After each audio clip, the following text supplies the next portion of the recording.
I was raised to believe that government can do good things for people. When you have somebody that you passionately disagree with about something, you might have to set that down for a minute and have another conversation with them about something else important when you're in these roles.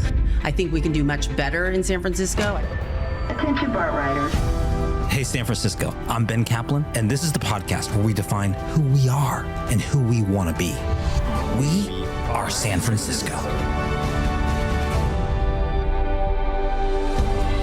Hey everyone, in this episode of We Are San Francisco, I sit down with two great candidates running for District 1 Supervisor, Jen Nossokoff and Marjan Philhour. Unfortunately, Connie Chan was unable to make it to the studio this time. Both Jen and Marjan bring a deep passion for their community and a desire to tackle some of the city's most pressing challenges, from public safety and housing to traffic calming and the future of City College. We explore the unique visions these candidates have for the Richmond District. Let's dive in.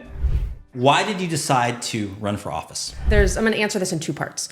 One is the me and how I ended up here, and why this office. I'm running for office because of my three kids who aren't so little anymore. My professional focus and career and training has been in medicine, has been in taking care of people, and that's sort of been that was my career path. I ended up working in an office downtown San Francisco that ended up closing. And that was really, really hard on me. And so I started asking myself, how can I contribute to the world outside of medicine? I got started in government and politics when I was 15 years old. So that's over 30 years ago. And I got started interning for my local congressman. And I worked on Capitol Hill for several years. I worked in the California governor's office. And so I had the national and state experience. Even when I opened my first small business, I consulted with national and state elected officials. I'm of the people that got woken up to politics in 2016. I admittedly things had been working really well. And, we are the people that threw the world's most depressing election night party. A lot of people did, but we have that experience and really realizing it takes people to fight for the things that we want to see. And so I started engaging and I started getting really, really good at having difficult conversations with people who disagreed with me politically, moving the needle. We have family members that voted for Trump in 2016 that did not vote for him again in 2020. I do think that was in large part based on having those conversations. So feeling the ability to make an impact. What really hits home the most and what really impacts our lives every day is local government. Local government makes a difference in how our kids grow up and how we grow older and what public safety is like in our neighborhood. And I found that it's the way to really make an impact on the everyday lives of my friends and neighbors, of my family. And I think it's a way to really have a sustainable impact on the future of our city. What are the highlights of District 1? What does that encompass? What are the important things that you try to let people know when they don't know what District 1 means? District 1 is the Upper West Side of the city. District 1 used to just be the Richmond. It's one of the most diverse districts in every way. And I will tell people, it used to be Arguello to the Farallones. We lost the Farallones in redistricting. But we're Arguello to the ocean. And now we have the north side of Lake Street and Seacliff. So it really is geographically the Upper West Side of San Francisco. But also even the topography. I live 8 houses down from Golden Gate Park. I live half a mile away from the beach. We have amazing restaurants, amazing small businesses. Anything from you could take yoga or Pilates or take a ceramics class or have any type of cuisine that you can think of. People come here for that diversity. It's a special place. We just got voted one of the best neighborhoods in the country, the world. It's in the world, in my opinion. The Richmond District has always been wonderful. You see it being addressed in different news outlets, top coolest places to live on the planet. And I still believe that. I do think that a local supervisor can make things better and can make things more inclusive and can make things even more diverse and wonderful and unique so that we continue to get new residents and new visitors. What makes you stand out from other candidates? It's District 1. There's a number of candidates running. What makes you stand out as a candidate? Nobody tapped me on the shoulder and said, you're going to run for our money. I like to think that I have a diverse experience, both in the private sector, in the public sector, in the nonprofit sector, as well as in the community. I'm running against two machine candidates who have run before. I'm up against I'm up against a lot. What's happened over several years is this political machine has been running the government of San Francisco, and what you have is just people waiting in line to fill the next slot. And I think to have a true neighborhood voice in City Hall, but also a voice where there's been some experience in the private sector, right, as well as in the neighborhood, as well as in the community. And my campaign is driven purely by my heart and the community that has supported me. I have a lot of people that are excited for me to run and have contributed financially and with their time. And so I am the grassroots candidate in this campaign. I was raised to believe that government can do good things for people. That was taught to me by my first mentors in government and politics. And I think that in San Francisco, we've lost our way a little in that, and it's time to move in a new direction and see what we can do to really make things better. One person you're running against is the sitting Board of Supervisors member, Connie Chan. What is the difference between you and Connie Chan? We do have a lot in common. Looking at the Richmond District and District 1, this is the race where the two candidates couldn't be more different. I think I have, in just being in politics in San Francisco, the biggest issues for me in our country are gun violence prevention and women's rights. And I'm not running against anybody that's trying to put assault weapons on the street or trying to take away women's rights. So the issues are really just like, how are we going to run our neighborhood? I'm running against someone who campaigned in 2020 on dismantling the police, and the top issue in my campaign is increasing resources for police, is increasing recruiting, and public safety is number one. We're running against a candidate who embraced for a very long time 100% affordable housing only, subsidized housing, which doesn't exist much anymore. And I believe that we need to create housing for all levels of income, especially to keep the middle class in San Francisco, which is atrophied so terribly. And I have a difference of opinion with her on how we prioritize traffic and moving people to and through the city. I'm very, very much focused on investing in sustainable transit options, making it easier. I'm not trying to take away your car, but I want to make it easier for your neighbor to get on the bus or easier for you to take the bus if you want. And I want to make that a priority in the district in a way that I have not heard from any other candidate in the race. I also think my approach is very different.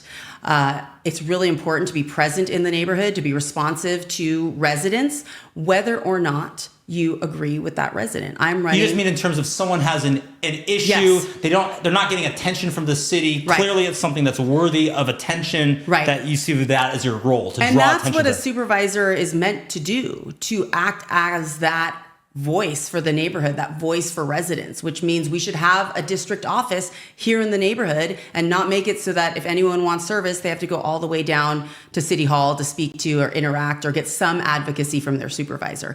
Let's say it's the day after the election. You've won. Congratulations. You're on the Board of Supervisors. You're given a magic wand to get one change through that would benefit the people of District 1. And you don't need other support. You don't need other voters. You don't need any of that. But it's one thing, but it's like, a practical thing. What would you use your magic wand on? My magic wand is traffic calming, We need more police officers. making sure that we have a handle on that in the district. That is my magic wand. I think the police officer shortage is so severe that we haven't yet seen the impact of that. And while we have seen things turn around in the city, and while crime has gone down in certain areas by a percentage point here in the Richmond, we're seeing the severity of crime get a little bit worse. You physically look down Cabrillo, and so I live close to Cabrillo, and I was in my office actually writing an op-ed on street safety, and I hear this loud noise. And we're close to Safeway, so we hear noises all the time. And then I was told, hey, you got to go outside. A car has crashed into your neighbor's house. And you see our streets are just, if people don't, there's nothing in the design of our streets that tells people to slow down. And those are the things. There's some really low-hanging fruit that I would like to do with traffic calming, and then again investing in sustainable transit, making it easier for people to bike. We need to be working towards a community policing model where we do have officers on our streets, but because of this shortage, we're unable to have the footbeats that are needed. And that's something that I think will address many of our problems, not all of them. But when you look at Maslow's hierarchy of needs and what we need as human beings around psychological and physical safety, that's number one. And if we don't have that, nothing else that we do will matter. I'm running for the Board of Trustees because City College holds the key to solving San Francisco's toughest challenges. If you care about safe streets and a fully staffed police department, care about City College. Will you join me? Do you think that San Francisco city government is corrupt? Is corruption a big problem, or do you think it's systemic, or no?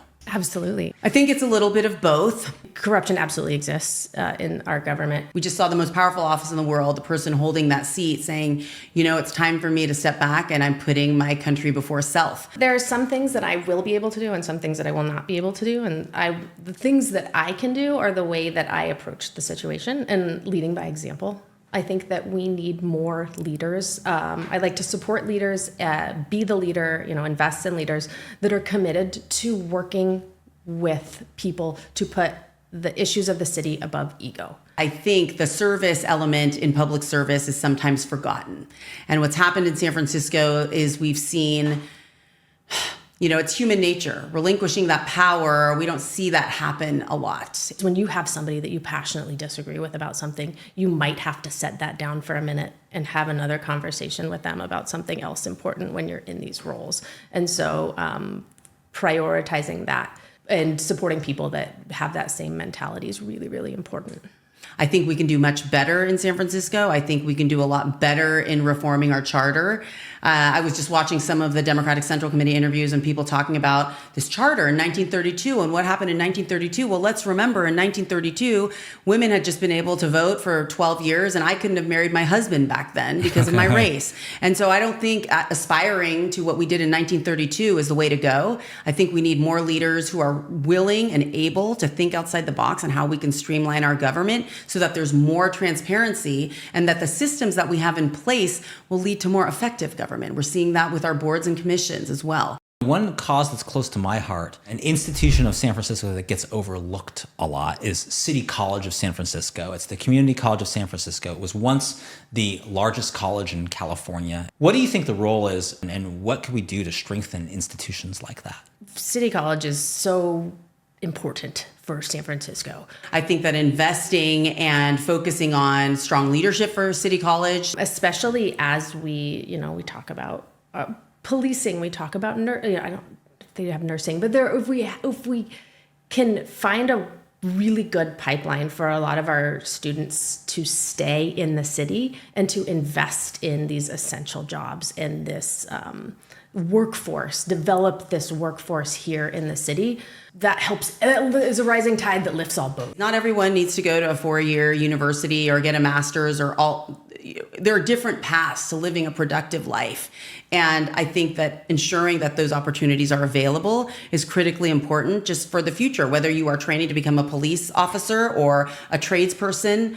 We need to re-examine how we talk about education, which has been so financially prohibitive to so many people. And I think City College of San Francisco is a pathway to that. There might be people listening to this podcast voting who they're going to vote and they're not going to have a ton of information. If you have just like 15 seconds and you just want them to remember something about why they should vote for you, what would that be? If I get elected, I'll be the only member of the Board of Supervisors with a medical background, which will be very helpful for our city as we deal with things like the fentanyl crisis. If you're happy with the way things are going in our neighborhood, by all means, stick with the status quo. Only candidate in the city's supervisor at the supervisor level to be formally endorsed by every town for gun safety. And so making our city safer and for our kids is my top priority. If you think we can do better and that there's a better way, I hope you'll join us and join my campaign and move us in the right direction.